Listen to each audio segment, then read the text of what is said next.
আমরা এবার কিন্তু ঢুকে গিয়েছিলাম সাইবনের মেলাতে। তো এখানে যেহেতু ফুল ফ্যামিলি নিয়ে এসেছিলাম, আমার বাবা ওরা কোনোদিনও আসেনি। বাবা ওরা চিনতো না।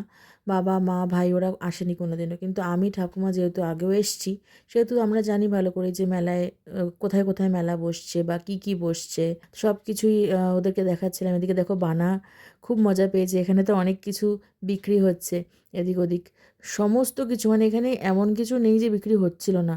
সব বাসনপত্র থেকে শুরু করে খেলনা থেকে শুরু করে কাঠের জিনিস তো প্রচুর দেখলাম, খাবার দাবার তো রয়েছেই।